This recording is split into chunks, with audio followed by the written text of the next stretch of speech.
The first time she pushed a cleaning cart through the glass doors of her own company, the security cameras didn't recognize her.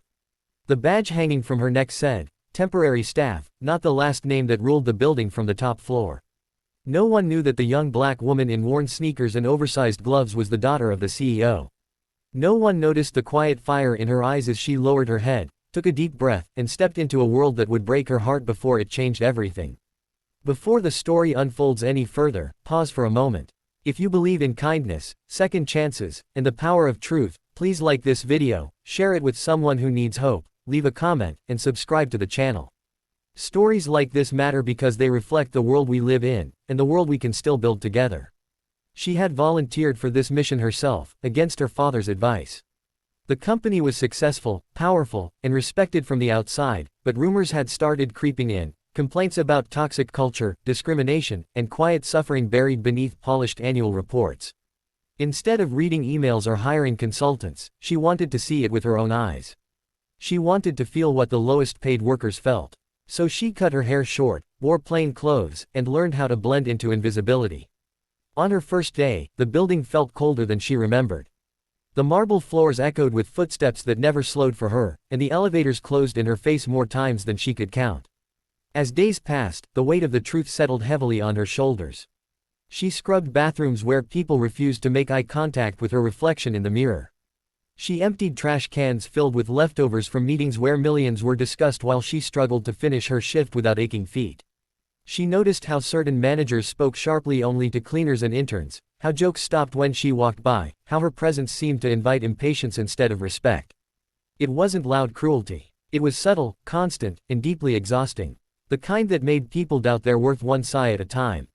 What hurt her the most wasn't just how she was treated, it was how normal it seemed to everyone else. Other cleaners warned her quietly through gestures and tired smiles.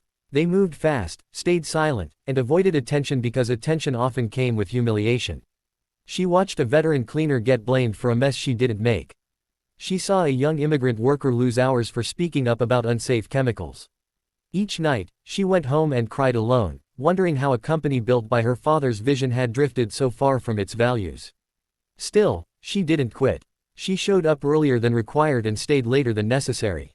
She listened. She observed. She carried stories in her heart like fragile glass, afraid that one wrong move would shatter the truth before it could be revealed. By the fourth day, the exhaustion was visible on her face, but so was her resolve. She realized this wasn't just about management mistakes, it was about power, unchecked and unchallenged.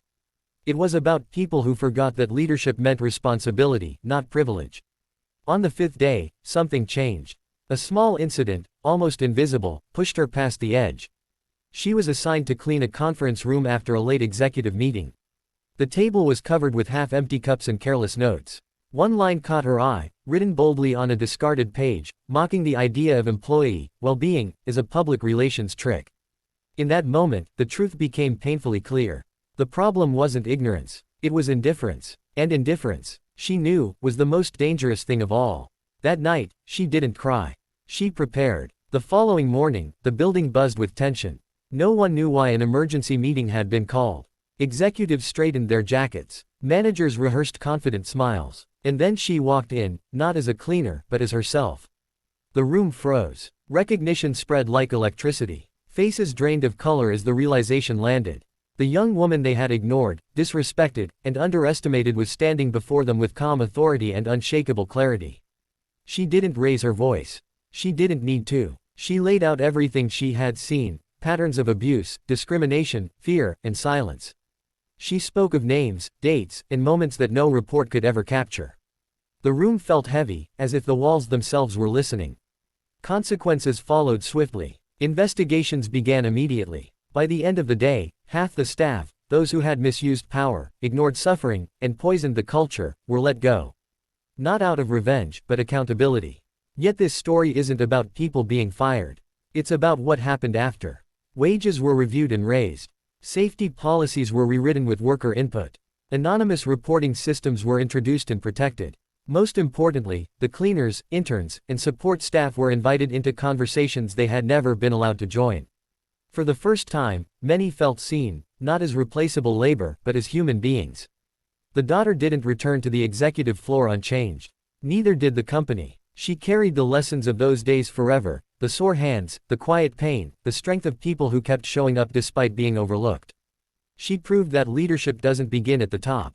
It begins with listening. It begins with humility. And sometimes, it begins by pushing a cleaning cart through doors that were never meant to open for you.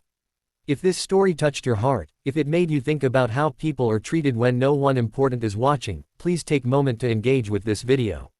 Your support helps stories like this reach more people who need to hear them. Before the ending, here's a special request. Comment the word respect if you believe every job deserves dignity, no matter the title. In the end, the building looked the same from the outside, tall, impressive, unshaken. But inside, something fundamental had shifted.